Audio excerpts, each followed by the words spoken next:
चलो देखो, पिछले क्लास में आपको बताया गया था कि ये जो वैलेंसी होता है एलिमेंट का, यह 8 माइनस ग्रुप नंबर के बराबर होता है और वह कुछ ग्रुप के लिए ही वैलिड है जो जनरली कोवैलेंट बॉन्ड का फॉर्मेशन करता है। उसमें कुछ शायद बनाने हम दिए थे आपको, वो सब तो हो ही गया होगा, उसमें तो दिक्कत नहीं है ना। चलिए नीचे लिखिए, तो एरो दीजिए और लिखिए generally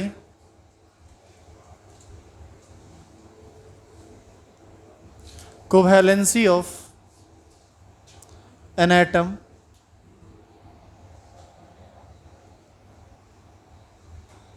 is equal to total number of unpaired electron present in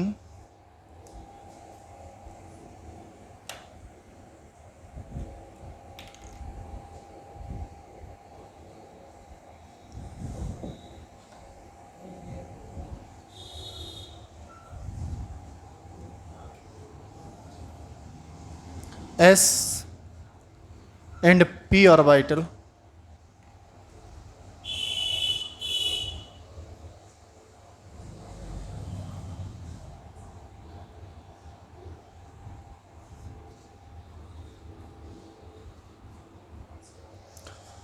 देखिए यहाँ पर लिखा हुआ है generally covalency of an atom is equal to total number of unpaired electron present in s and p orbital of their valence shell. जो statement लिखा गया है आप उसको पहले समझिए कि ये क्या लिखा गया है, इसका क्या मतलब है। आप इसको ऐसे समझ नहीं सकते हैं, आप इसको एग्जाम्पल पढ़ ही समझ सकते हैं। इसको मिटा दें क्या? देखो आगे एग्जाम्पल। पहले आप हमको ये बताइए कि कल ऑक्सीजन का कोवैलेंसी आपको कितना आया था रूल पर? ग्रुप 8 माइनस ग्रुप नंबर किए थे तो कितना आया था? 2 आया था। 8 माइनस 6 किए थे। थोड़ा अभी यहाँ देखिए, एटॉमिक नंबर कितना होता है ऑक्सीजन का? 8। ये बात सिर्फ कोवैलेंसी के लिए नहीं है, यहीं से आप आगे का वेरिएबल कोवैलेंसी समझेंगे जो बात अब बताया जा रहा है, इसीलिए थोड़ा ध्यान दीजिएगा। यहाँ ऑक्सीजन का एटॉमिक नंबर 8 होता है। कन्फिग्रेशन लिखेंगे आप तो ये आएगा 1s2 2s2 2p6। बताइए इसमें टोटल कितना ऑर्बिट है? 4। इसमें टोटल कितना ऑर्बिट है? 2 ऑर्बिट है। पहला ऑर्बिट, दूसरा ऑर्बिट, दूसरा ऑर्बिट। ये दूसरा का s सब ऑर्बिट है, ये दूसरा का p सब ऑर्बिट है। तो इस एलिमेंट का आउटर मोस्ट सेल कौन हुआ? दूसरा सेल। सेकेंड सेल ही इसका आउटर मोस्ट सेल हुआ। अब सेकेंड सेल का s ऑर्बिटल और p ऑर्बिटल का चर्चा यहाँ पर आया है ना, कहा है ना कि s and p orbital of their valence cell. इसका वैलेंस सेल सेकेंड है और सेकेंड के s में कितना इलेक्ट्रॉन है? 2 और p में 4। p में ऑर्बिटल कितना होता है? 3। तो डब्बा 3 बनता है। इसमें पहले इलेक्ट्रॉन कितना भरें, कैसे कैसे भरता है याद है आपको? पहले एक एक करके, तो एक एक करके भरेंगे तो 1 2 3। अभी एक का जगह एक और इलेक्ट्रॉन ना भरेगा, तो इसको हम लोग इधर से चलते थे तो याद है पेयरिंग करते थे, होर्न्स-रोल पॉली एक्सक्लूजन प्रिंसिपल वहाँ से। तो यहाँ पर हम इसको पेयर्ड करेंगे तो आपके पास अब भी 2 इलेक्ट्रॉन रह गया है। ध्यान से देखिए, जो अनपेयर्ड है अभी तक ये पेयर्ड नहीं हुआ है। इस हिसाब से ऑक्सीजन के आउटर मोस्ट सेल में जो s और p ऑर्बिटल है उस दोनों को मिलाकर टोटल कितना अनपेयर्ड इलेक्ट्रॉन आपको दिख रहा है? 2। इसीलिए इसकी कोवैलेंसी भी कितनी होगी? 2। अब जो बात लिखा हुआ है उसको आप मैच कराइए, आपको मैच करता हुआ दिखेगा। ये लिखा हुआ है generally covalency of an atom is equal to, प्रायः किसी एटम का वैलेंसी बराबर होता है किसके? Total number of unpaired electron. Total number of unpaired electron, यही ना दोनों अनपेयर्ड इलेक्ट्रॉन है, present in s and p orbital of their valence shell. क्या कोई परेशानी है इसमें? इसी में कल आप जो अगला एग्जाम्पल हम आपको बता रहे हैं, नाइट्रोजन का कितना वैलेंसी आप निकालें? 3। नाइट्रोजन का atomic number 7, 1s2, 2s2, 2p3 लिखेंगे तब ना 7 होगा। फिर आउटर मोस्ट सेल सेकेंड है, तो यहाँ पर पेयर्ड इलेक्ट्रॉन होगा और यहाँ पर आपको कितना इलेक्ट्रॉन देना पड़ेगा? 1 1। तो 3 का तो काम खत्म हो गया। तो ऐसी स्थिति में अनपेयर्ड इलेक्ट्रॉन कितना होगा? 3। इसीलिए इसका कोवैलेंसी भी कितना होगा? अब आप समझे कि हम आपको क्या कहना चाह रहे हैं।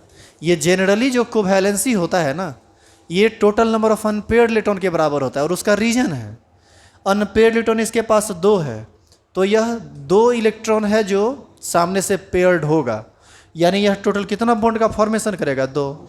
एक से एक पेयर होगा दूसरे से और यह पेयर होगा एक और से, तो कुल मिलाकर यह कितना बॉन्ड बना पाएगा? 2। उतारिए।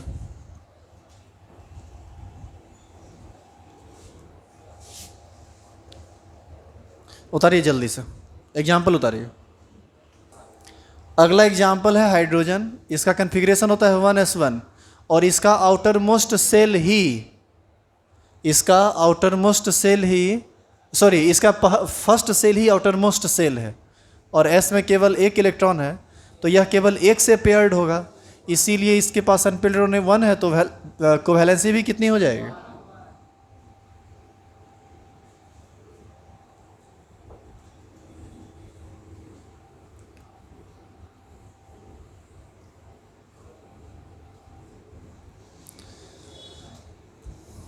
एक अपने मन से आप बनाइए 9 का,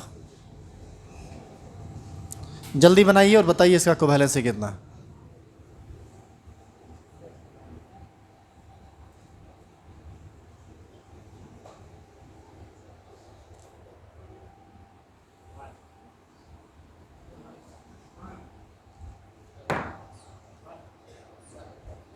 वन आया जी? 1 सबको आया? जिनका क्लास छूटा हुआ होगा, हो सकता है उनको थोड़ी परेशानी हो, चूँकि आप इलेक्ट्रॉनिक कन्फिग्रेशन नहीं लिख पा रहे होंगे, किसमें कितना ऑर्बिटल बनेगा उसमें परेशानी होगी, तब तो दिक्कत है। 1s2, 2s2, 2p5। Outer most का सिर्फ लिखना है, सब का नहीं। तो यहाँ पर 2 और यहाँ पर 5 इलेक्ट्रॉन है ना, तो केवल एक ही इलेक्ट्रॉन अनपेयर्ड बचेगा, तो अनपेयर्ड इलेक्ट्रॉन यहाँ पर हो गया 1, तो कोवैलेंसी हो गया 1। इसी में नियन यदि हम लोग कर लें, एटॉमिक नंबर 10 होता है 1s2, 2s2, 2p6, s भी फुल फिल्ड, p भी फुल फिल्ड, यानी कोई भी अनपेयर्ड इलेक्ट्रॉन यहाँ पर नहीं है, तो ऐसी स्थिति में इसका कोवैलेंसी भी क्या होगा? 0। इसका मतलब यह बॉन्ड का फॉर्मेशन नहीं करेगा। क्लियर है यहाँ तक? चलिए अब देखिए, यहाँ से बात निकलकर कुछ और आ जाएगा।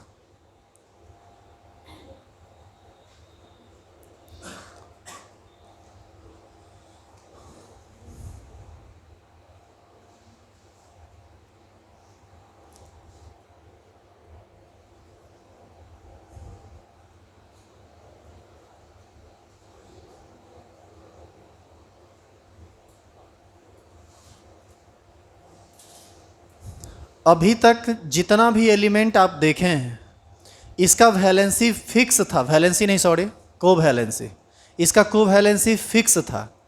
अब हम कुछ ऐसे एलिमेंट पर काम करने वाले हैं जिसका कोवैलेंसी फिक्स नहीं होता है।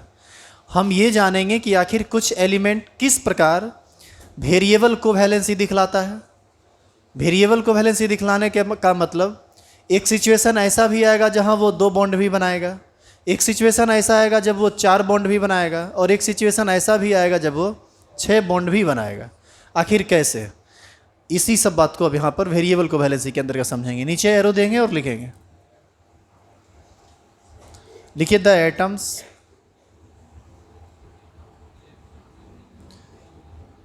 which have vacant d orbital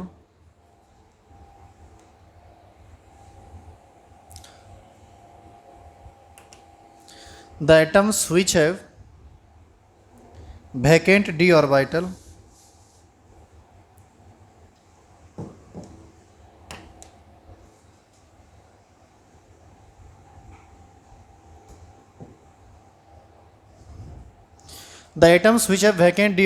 shows variable covalency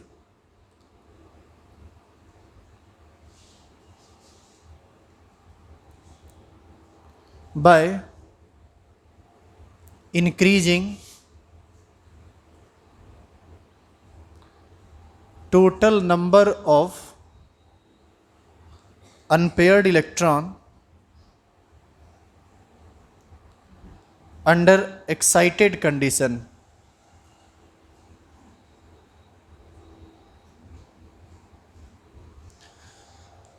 The atoms which have vacant d orbital shows variable covalency by increasing total number of unpaired electron under excited condition. अब ये क्या लिखा हुआ है देखिए आप,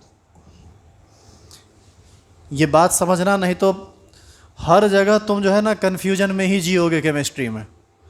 ये बेहद इंपॉर्टेंट बात है इसका, केमिकल बॉन्डिंग का। तुम लोग H2S का नाम सुने हो? हाइड्रोजन सल्फाइड है ये, इसमें सल्फर केवल 2 बॉन्ड बनाता है। SO2 का नाम सुने हो? सल्फर डाइऑक्साइड, इसमें सल्फर 4 बॉन्ड बनाता है। और SO3 सल्फर ट्राइऑक्साइड, इसमें सल्फर 6 कोवैलेंट बॉन्ड का फॉर्मेशन करता है। सल्फर एक ही है, यह 6 बॉन्ड भी बनाया, यह 4 बॉन्ड भी बनाया और यह 2 बॉन्ड भी बनाया। आखिर हम ये तो समझेंगे ना कि सल्फर में ऐसा क्या है कि यह 2, 4 और 6 तीनों तरह का बॉन्ड का फॉर्मेशन करता है। और इन्हीं सभी चीज़ों को तो केमिकल बॉन्डिंग में शुरू में हम पढ़ते हैं, जो पढ़ रहे हैं। तो इसी बात को समझिए, इसका रीज़न क्या है। आप इसको एक एग्जाम्पल पर समझिए, ज़्यादा बेहतर समझोगे। जैसे एग्जाम्पल हम स्टार्ट भी करेंगे इसी से, किससे? सल्फ़र से। सल्फ़र अभी तुरंत कितना तरह का वैलेंसी दिखाया था? 3 तरह का, 2 भी, 4 भी और 6 भी। इसके लिए आपको इसका कन्फिग्रेशन लिखना पड़ेगा। 1s2, 2s2, 2p6, 3s2, 3p4। यहीं तक में आपका काम चल जाएगा, कोई दिक्कत नहीं ना इसमें। अच्छा, इसके साथ साथ हम एक और एलिमेंट को लेकर चलते हैं जो बिल्कुल इसी के जैसा है, लेकिन वह वेरिएबल कोवैलेंसी दर्शाता नहीं है। जैसे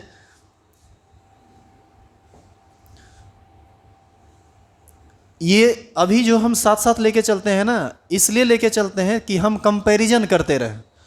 जो हम यहाँ पर लिखने वाले हैं वह वेरिएबल कोवैलेंसी नहीं दिखाता है, ताकि आपको बढ़िया से समझ में आए कि कौन वेरिएबल कोवैलेंसी दिखाएगा और कौन वेरिएबल कोवैलेंसी नहीं दिखाएगा। Oxygen atomic number 8, configuration 1s2, 2s2, 2p4। अब आप गौर से देखिए, इसका लास्ट कन्फिग्रेशन 3s2, 3p4 है और इसका लास्ट कन्फिग्रेशन 2s2, 2p4 है। यानी लास्ट में s2p4 यहाँ भी है, s2p4 वहाँ भी है। अंतर क्या है? अंतर यह है कि इसका आउटर मोस्ट सेल 3rd है और उसका आउटर मोस्ट सेल 2nd है। अब गौर से देखिए आप, फर्स्ट ऑर्बिट में केवल s हुआ करता था, 2nd में s और p दोनों हुआ करता था, और 3rd में s, p और d तीनों न होता था। इसी प्रकार चौथा में जाएंगे तो s, p, d, f ये चारों होता है। अब देखिए, यहीं पर उन लोगों को परेशानी होगा जो क्लास छोड़े हुए हैं, जिनका क्लास छूटा हुआ है। हो सकता है उनको ये समझ में बात ना आए। इसी को हम लोग 1s, 2s, 2p, 3s, 3p, 3d कहते थे। आप ये बताइए कि सल्फ़र में s में 2 इलेक्ट्रॉन गया, यहाँ भी 2 इलेक्ट्रॉन गया, p में 6 इलेक्ट्रॉन गया, s में 2 इलेक्ट्रॉन गया और p में 4 इलेक्ट्रॉन गया। d में कितना इलेक्ट्रॉन गया? 0। तो हम चाहें तो यहाँ पर लिख सकते हैं 3d0। बात समझे? लेकिन जब हम ऑक्सीजन की बात करेंगे तो ऑक्सीजन के लिए ये पॉइंट यहीं से कट जाएगा। हम इसमें ये डब्बा, ये ऑर्बिट नहीं बना सकते और ये हो जाएगा p4। तो क्या हम इसके लिए 2d0 लिख सकते हैं? कतई नहीं। यहाँ पर हम 2d0 नहीं लिख सकते, लेकिन यहाँ पर हम 3d0 लिख सकते हैं। इसका ये मतलब हुआ कि सल्फर के पास वैकेंट डी ऑर्बिटल है, जबकि ऑक्सीजन के पास वैकेंट डी ऑर्बिटल नहीं है। कोई दिक्कत नहीं है इसमें। तो जो बात अभी हम लिखे थे उसको ये फुलफिल कर रहा है ना। लिखा हुआ था the atoms which have vacant d orbital in their valence shell. Valence shell में यदि वैकेंट डी ऑर्बिटल हो तब, तो यहाँ पर तो बात ही खत्म हो गया। अब उसको रोकते हैं थोड़ी देर के लिए और यहाँ से हम एक बार फिर यहाँ पर हम लौटते हैं। और देखिए आप,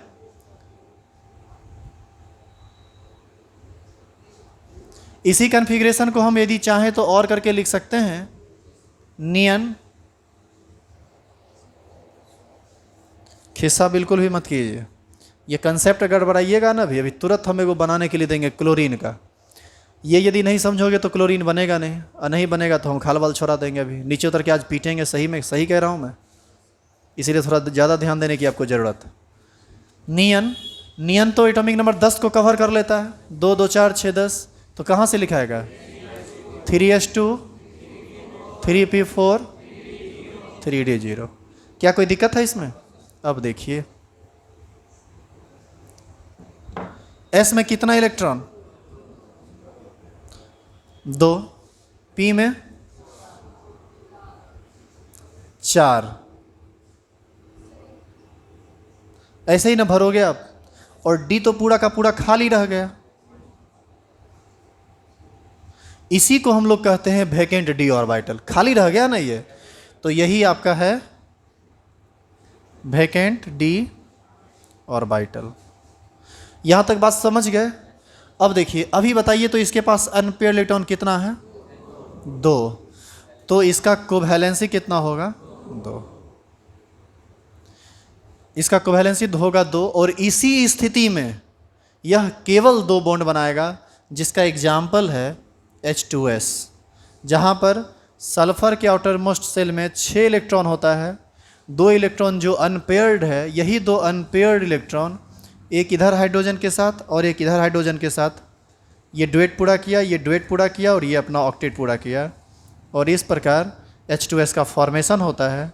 सल्फ़र हाइड्रोजन के साथ इस तरह से जुड़ता है जहाँ पर सल्फ़र पर 2 लोन पेयर रहता है। क्या अभी तक कोई दिक्कत नहीं है इसमें? अभी आप इसका मात्र एक कोवैलेंसी चेक किए हैं, जहाँ पर इसका कोवैलेंसी भी 2 आया है। पहले आप इसको यहाँ तक उतार लीजिए, उधर वाले को नहीं उतारना है, ये नहीं उतारना है, आप इसको उतार लीजिए। इसके बाद फिर हम बात करेंगे। अच्छा, एक और बात, थोड़ा सा सुनो तो।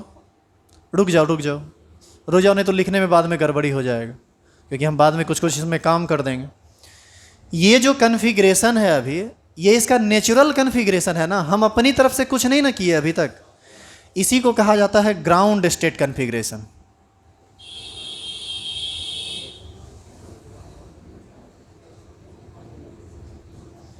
ग्राउंड स्टेट कन्फिग्रेशन, और इसको इंडिकेट हम लोग करते हैं किस चीज़ से? GS से। कोई दिक्कत नहीं है इसमें। अब उतार लीजिए। जब ये एक्साइटेड स्टेट में जाता है तो यहाँ से एक इलेक्ट्रॉन निकल के D में भागता है, तो यहाँ पर एक एरो दिखाने के लिए थोड़ा जगह छोड़िएगा। मतलब इसके और इसके बीच में हल्का सा गैप रखना, यहाँ पर हल्का सा गैप रखना।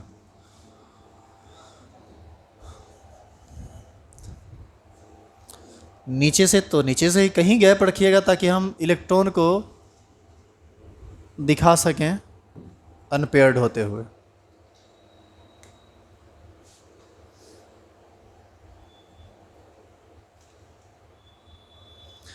आप सब लोग कंपाउंड के बारे में जान रहे हैं, H2S, SO2 और SO3, जहां आप यह भी जान रहे हैं कि सल्फ़र 2 बॉन्ड भी बनाया, सल्फ़र 4 बॉन्ड भी बनाया, सल्फ़र 6 बॉन्ड भी बनाया। इसका मतलब सल्फ़र का कोवैलेंसी 2 भी होगा, सल्फ़र का कोवैलेंसी 4 भी होगा, और सल्फ़र का कोवैलेंसी 6 भी होगा। हम अभी इस टॉपिक के अंतर्गत यही बात समझ रहे हैं कि आखिर कैसे सल्फ़र 2 बॉन्ड भी बना लेता है, 6 बॉन्ड भी बना लेता है, 4 बॉन्ड भी बना लेता है, जबकि इसी के ग्रुप का दूसरा एटम जो सबसे टॉप पर है ऑक्सीजन, सब कुछ इसी के जैसा है, कन्फिग्रेशन भी इसी के जैसा है, जबकि वह ऐसा कभी नहीं कर पाता है।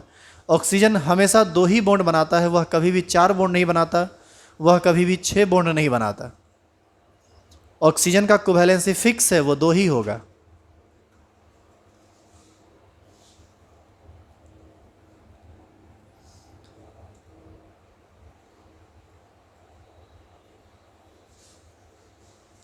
आप जब ऑर्गेनिक केमिस्ट्री का लेक्चर देख रहे होंगे तो आपको इससे पाला पड़ा होगा, शायद उस वक्त आपको ये बात समझ में ना आया हो, अब समझ में सब आएगा।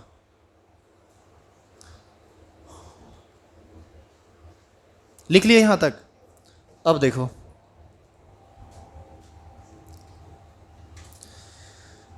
ये वैकेंट ऑर्बिटल बड़ी काम का चीज है। ग्राउंड स्टेट कन्फिग्रेशन होता है lower energy state. Lower energy state का मतलब जहाँ पर एटम की एनर्जी कम होती है। जब यही हायर एनर्जी एनर्जेटिक स्टेट में जाता है तो हायर एनर्जेटिक स्टेट को ही, हायर एनर्जी स्टेट को ही हम लोग बोलते हैं एक्साइटेड स्टेट। और जब कोई एटम एनर्जी गेन करता है तो उसके आउटर मोस्ट सेल का जो पेयर्ड इलेक्ट्रॉन है ना, वह अनपेयर्ड होने लगता है, यदि जगह है तब। यदि जगह नहीं है तब वह अनपेयर्ड नहीं होगा। मेरे कहने का यह मतलब है कि यहाँ पर इतने सारे लोग बैठे हुए हैं और यदि जगह नहीं है तब तो आप किसी तरह बैठे हुए रहेंगे, गर्मी में भी। लेकिन यदि जगह है, दूसरे जगह कहीं फैन चल रहा है और आप आराम से बैठ सकते हैं, तो क्या होगा वहाँ पर? उस स्थिति में आप एक जगह से उठ के दूसरे जगह पर चले जाइएगा। एग्जैक्ट यही बात यहाँ भी होता है। जैसे ही यह कुछ एनर्जी गेन करके हायर एनर्जेटिक स्टेट में जाता है तो ये है S, ये है P और ये क्या है D। वैकेंट डी ऑर्बिटल तो ऑलरेडी पहले से लिखा हुआ है। तो सबसे पहले P का जो पेयर्ड इलेक्ट्रॉन है यह पेयर्ड से हो जाता है अनपेयर्ड, और अनपेयर्ड होके यह एक इलेक्ट्रॉन को यहाँ ट्रांजिट कर देता है वैकेंट D में, और तब इसका रिजल्टिंग कन्फिग्रेशन कुछ ऐसा हो जाता है। यहाँ तक लिख चुके हैं ना आप? देखिए, हम जहाँ से भी लिखेंगे आपको वहाँ से आगे लिखना है।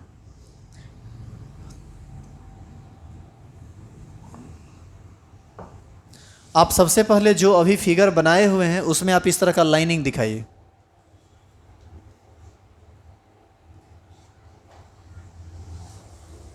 लाइनिंग दिखा दिए? अब देखो, अब इसका रिजल्टिंग कन्फिग्रेशन कैसा हो जाएगा बताओ? S में 2 इलेक्ट्रॉन, P में 3, और अब D में भी ना 1 इलेक्ट्रॉन है, और अब आपके पास टोटल अनपेयर्ड इलेक्ट्रॉन है 4, और इसी स्थिति में इसकी कोवैलेंसी कितनी होती है? 4। और ये टोटल कितना कोवैलेंट बॉन्ड बनाता है? 4।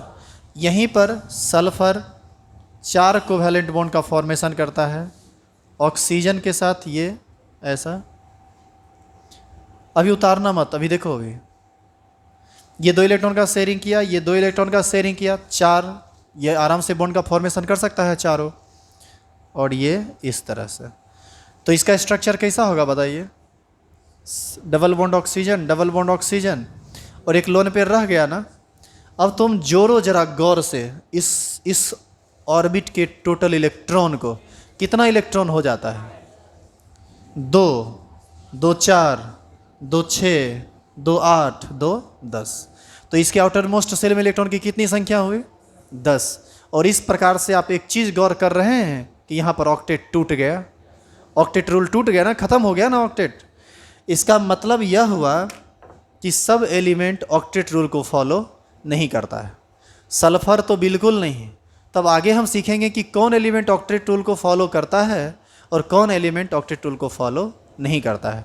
लेकिन आज पहली बार अब आप दिमाग में ये सेट कर लीजिए कि हर एक एलिमेंट ऑक्टेट रूल को नहीं मानता है। अब आगे सीखेंगे कि कौन एलिमेंट ऑक्टेट रूल को मानता है, कौन ऑक्टेट रूल को नहीं मानता है, कब नहीं मानेगा और कब मानेगा। जबकि इससे पहला केस में सल्फर ही ऑक्टेट रूल को फॉलो किया है, चेक कर लीजिए आप। जब H2S बना है तो क्या उसके आउटर मोस्ट शेल में 8 इलेक्ट्रॉन नहीं पूरा हुआ है? तो वहाँ पर पूरा हुआ है, लेकिन यहाँ पूरा नहीं हो रहा है, तो यहाँ ऑक्टेट रूल टूट रहा है। और कोई दिक्कत नहीं है, ये कंपाउंड एक स्टेबल कंपाउंड का फॉर्मेशन करता है और इस तरह का कंपाउंड एग्जिस्ट करता है नेचर में। तो आप इसको उतार लीजिए। हाँ, एक और बात, ये कैसा कन्फिग्रेशन है? ये इसी कन्फिग्रेशन को हम लोग कहेंगे एक्साइटेड स्टेट कन्फिग्रेशन, ES से डिनोट करेंगे। इसको बोलते हैं हम लोग फर्स्ट एक्साइटेड स्टेट।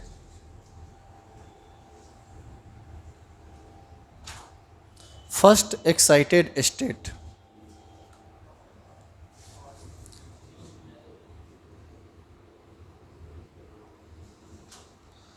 थोड़ा सा हमसे हुआ है गड़बड़ी, तुमको एगो पहले हल्का वाला एग्जाम्पल बताना था, तब भारी पड़ जाना था। हम पहले ही चले गए हैं थोड़ा भारी एग्जाम्पल पर। खैर कोई बात नहीं, आप उतारिए, फिर हल्का वाला तुम अपने कर लेना, भारी वाला कर लोगे तो हल्का वाला तुम खुद से कर सकते हो। करवाएंगे ना, नहीं करोगे तो पीटेंगे। अभी तक पीटा एक दिन नहीं ना लगा? ठीक है, आज लग जाएगा। सही सही नहीं बनाया तब।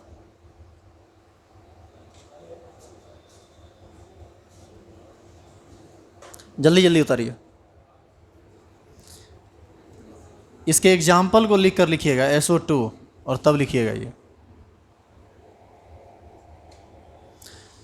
SO2 में सल्फर की कोवैलेंसी 4 है। SO2 में सल्फर कुल 4 बॉन्ड का निर्माण कर रहा है, और कोई एटम जितना कोवैलेंट बॉन्ड का फॉर्मेशन करता है वही उसका कोवैलेंसी होता है। ये बात आपको कल लिखाया गया था, तो यहाँ से आप आगे बढ़िए।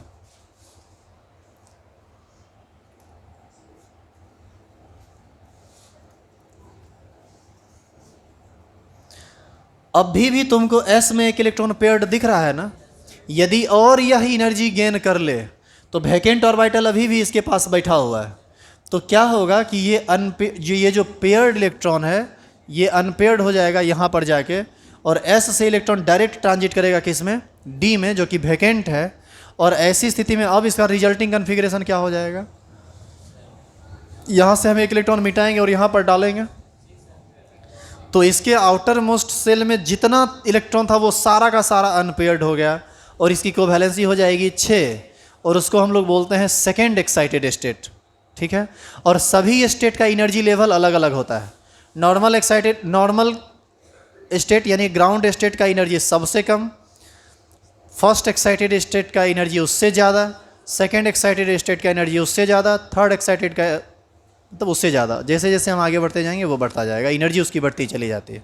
एनर्जी के ग्राफ को यदि हम समझें तो अगला काम आप खुद से कर लीजिए ना। अभी बैठे रहिए, अभी कुछ नहीं, पहले लिखिए, बाद में बात करते हैं।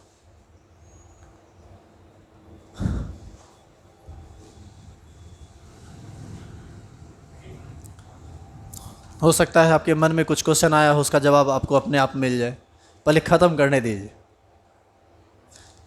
इसमें कुछ क्वेश्चन है क्या? यहीं पर आगे के लिए रुक जाइए, पहले देखिए इसको। अच्छा, हमको ख़त्म करने दीजिए इस टॉपिक को, तब हम आपसे बात करेंगे, हम आप तक पहुँचेंगे।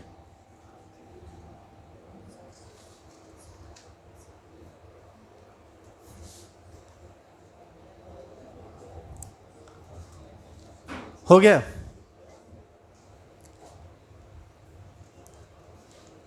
अगला जो इसका फिगर बनेगा, मैं मिटा दूँ, ये फिगर मिटा दूँ। अगला जो इसका फिगर बनेगा वो कुछ ऐसा होगा। अब ये एक्साइटेड स्टेट में गया, यहाँ पर 1 इलेक्ट्रॉन, यहाँ पर कितना? 3, और यहाँ पर कितना? 2, और इसका सारा का सारा इलेक्ट्रॉन अनपेयर्ड है, तो अनपेयर्ड इलेक्ट्रॉन 6, कोवैलेंसी कितने? 6। इसी का एग्जाम्पल है SO3 और अच्छा, इसको हम लोग कौन सा एक्साइटेड स्टेट बोलेंगे? Second excited state. और SO3 का जब आप बनाओगे बॉन्ड, तो पूरा जो स्ट्रक्चर होगा वो हम आपको दिखा देते हैं कैसा होगा। पहले आप यहाँ तक उतारिए, जल्दी जल्दी उतारिए। हो गया? इसका एग्जाम्पल SO3 लिख लीजिए। सल्फर के आउटर मोस्ट सेल में टोटल कितना इलेक्ट्रॉन? 6। कुल 3 ऑक्सीजन इससे जुड़ेगा, 1 ऑक्सीजन, दूसरा ऑक्सीजन और तीसरा ऑक्सीजन।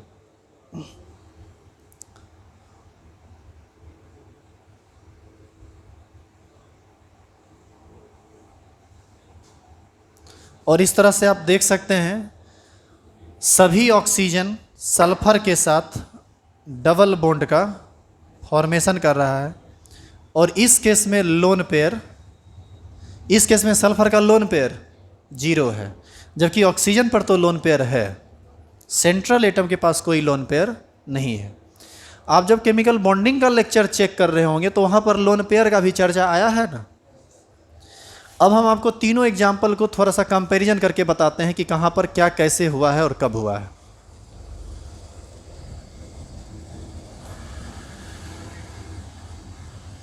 कोवैलेंसी 6 था, इसी वजह से टोटल 6 बॉन्ड यहाँ पर बना हुआ है।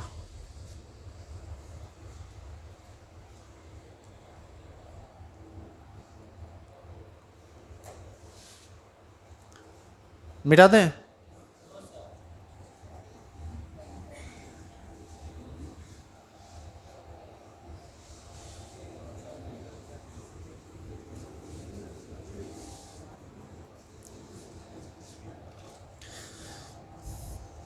सुनो ध्यान से, जब ग्राउंड स्टेट कॉन्फ़िगरेशन था तो ये कुछ ऐसा लिखा हुआ था, आप याद कीजिए। ये पूरा का पूरा खाली था, 2 इलेक्ट्रॉन अनपेयर्ड था ना? बोलेगा रे? दाती लगता है बोलने में। 2 इलेक्ट्रॉन अनपेयर्ड था। पेयर्ड कितना? पेयर क्या गो था? 2 पेयर था, ये पेयर और ये पेयर। एक्चुअल में यही दोनों पेयर जो है ना, लोन पेयर के रूप में बचा हुआ रह गया था। आप देखिए H2S जब आप बनाए हैं तो ये इसका स्ट्रक्चर ऐसा आया है। एक्चुअल में एक पेयर ये है और एक पेयर ये। जब सल्फर डाइऑक्साइड बना तो कन्फिग्रेशन ऐसा हो गया था, और अभी भी इसके पास एक पेयर, आउटर मोस्ट सेल में एक इलेक्ट्रॉन पेयर बचा हुआ है। तो इसका जब आप स्ट्रक्चर बनाए तो कुछ ऐसा आया, याद कीजिए। और जब आप सल्फर ट्राइऑक्साइड बनाए तो ये सारा का सारा अनपेयर्ड होने की वजह से सारा का सारा बॉन्ड फॉर्मेशन में इन्वॉल्व हो गया था। इस केस में देखो एक भी लोन पेयर नहीं है। तो हमको कन्फिग्रेशन से पता चल जाएगा कि सेंट्रल एटम पर कितना लोन पेयर बचेगा, कितना लोन पेयर नहीं बचेगा। जबकि एग्जैक्टली सेम काम, यही काम हम ऑक्सीजन के लिए जब करने चलेंगे तो बैरियर कहाँ पर है और ऑक्सीजन इस तरह का काम नहीं कर पाएगा। अब आप उसको रफली समझ लीजिए, वो लिखने की ज़रूरत नहीं है। ऑक्सीजन का एटॉमिक नंबर हुआ था ना 8, 1s2, 2s2, 2p4। यहाँ पर 2d0 नहीं लिख सकते, 2d0 नहीं लिख सकते, तो s में 2 इलेक्ट्रॉन, p में 4। हम d का ये वाला तो निर्माण हम कर ही नहीं सकते, और हम जब कर नहीं सकते तो इलेक्ट्रॉन एक्साइटेड होके जाएगा कहाँ? यहाँ यदि एक्साइटेड होगा तो इसको पेयर्ड कर देगा, ये एक्साइटेड होकर इसको पेयर्ड कर देगा, और ओवरऑल नंबर ऑफ इलेक्ट्रॉन तो केवल 2 ही ना बचेगा। तो ऑक्सीजन का फिक्स है कि वह 2 ही बॉन्ड बनाएगा, उसका कोवैलेंसी फिक्स है। जबकि सेम केस में सल्फर का फिक्स नहीं है। अब बताइए किस एलिमेंट का वैलेंसी वेरिएबल हो जाएगा और किस एलिमेंट का वैलेंसी वेरिएबल नहीं होगा? उस सारे एलिमेंट का वैलेंसी वेरिएबल हो जाएगा जो वैकेंट डी ऑर्बिटल रखता है। अब आप ही हमको समझा दीजिए कि कौन एलिमेंट वैकेंट डी ऑर्बिटल रखेगा और कौन नहीं रखेगा। फर्स्ट पीरियड का कोई भी एलिमेंट डी नहीं रख सकता है, सेकेंड पीरियड का कोई भी एलिमेंट डी नहीं रख सकता है। डी रखना स्टार्ट होगा कहाँ से? थर्ड पीरियड से। इसीलिए फर्स्ट और सेकेंड पीरियड का एलिमेंट कभी भी ऑक्टेट रूल नहीं तोड़ता है। आप कभी भी ऑक्सीजन को 8 से ज़्यादा इलेक्ट्रॉन नहीं देखे होंगे आउटर मोस्ट सेल में, जबकि सल्फर, क्लोरीन, फॉस्फोरस ये सब अलग अलग तरह से वैलेंस। आपको याद होगा PCl3 भी बनता है और PCl5 भी बनता है, जबकि क्लोरीन हर जगह इकक्के को बॉन्ड बनाया है। यहाँ पर 3 क्लोरीन जुड़ा है और फॉस्फोरस के साथ यहाँ पर 5 क्लोरीन जुड़ा है। तो आखिर ये कैसे हो जाता है? ये बात अभी आपको खुद बनाना है, हम थोड़े बताएंगे। आप हमको समझ पा रहे हैं कि मैं आपको क्या बोल रहा हूँ? तो हम लोग कह सकते हैं कि ये जो फर्स्ट पीरियड और सेकेंड पीरियड का एलिमेंट है, यह ऑक्टेट रूल कभी नहीं तोड़ेगा, लेकिन थर्ड पीरियड या हायर पीरियड का एलिमेंट ऑक्टेट रूल तोड़ सकता है। मतलब फर्स्ट पीरियड और सेकेंड पीरियड के कोई भी एलिमेंट किसी भी स्थिति में अपने आउटर मोस्ट सेल में 8 से ज़्यादा इलेक्ट्रॉन नहीं रख सकता है, जबकि थर्ड या हायर पीरियड का एलिमेंट एक्साइटेड स्टेट में जाकर 8 से ज़्यादा इलेक्ट्रॉन रख सकता है, वहाँ पर ऑक्टेट रूल नहीं टूटेगा।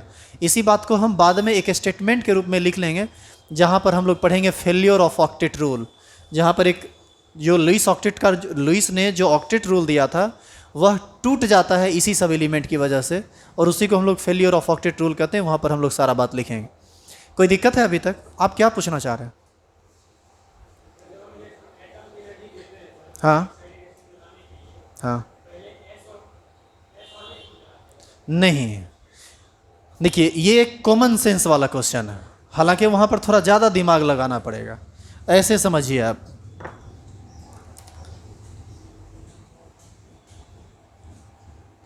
S, P और D यही है ना, यही चीज़ से बनाया था ना।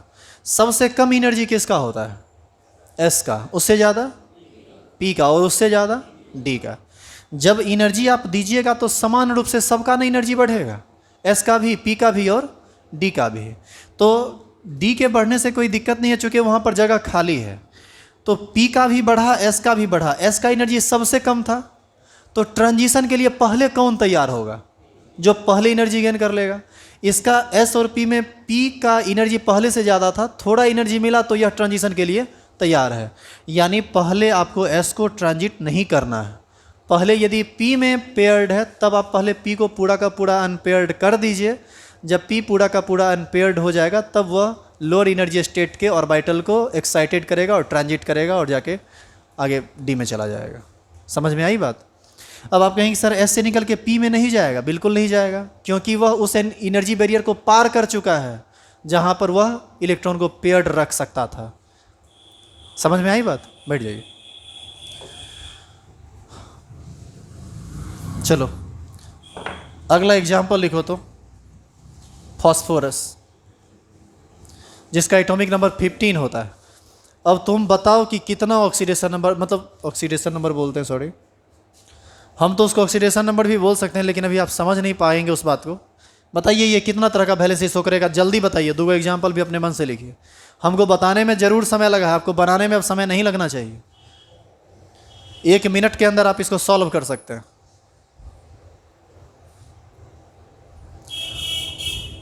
फॉस्फोरस का एटॉमिक नंबर 15 होता है। हम आपको थोड़ा हेल्प कर दें। इसका कन्फिग्रेशन होगा नियन 3s2 3p3, यही इसका कन्फिग्रेशन होगा। और तुम्हारा इच्छा यदि हो तो तुम लिख सकते हो 3d0। तुम लोग से ना एक क्वेश्चन बड़ा जनरली पूछा जाता है कि PCl3 तो बनता है, PCl3 और PCl5 दोनों बनता है, लेकिन NCl3 तो बनता है लेकिन NCl5 नहीं बनता है। क्यों?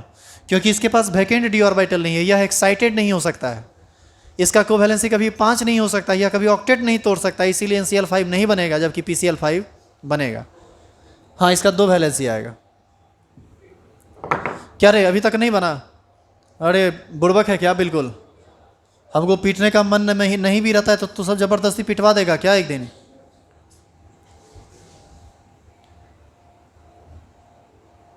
अभी कितना अनपेयर्ड इलेक्ट्रॉन है? 3। कुछ गड़बड़ लग रहा है।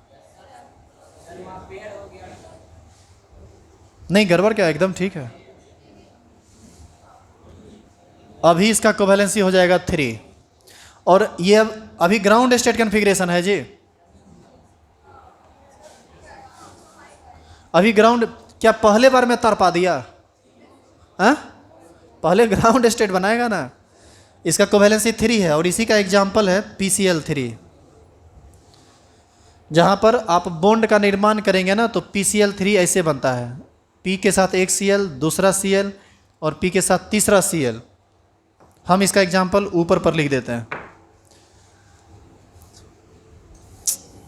P बीच में रहेगा, यहाँ एक Cl, दूसरा Cl और तीसरा Cl। क्या इस पर लोन पेयर भी आपको दिख रहा है? नहीं दिख रहा है। ये 3 अनपेयर्ड है तो ये तो लोन पेयर बच गया ना, तो ये हो गया लोन पेयर। ये हो गया ग्राउंड स्टेट कन्फिग्रेशन। अब इसका एक्साइटेड स्टेट बताओ तो क्या करेंगे हम? यहाँ P से कोई ट्रांजिशन होने वाला नहीं है, क्योंकि P का सारा इलेक्ट्रॉन पहले से अनपेयर्ड है। S से ट्रांजिशन होगा और ये चला जाएगा इसमें। तो इसका रिजल्टिंग कन्फिग्रेशन जो एक्साइटेड स्टेट में होगा वह ऐसा होगा।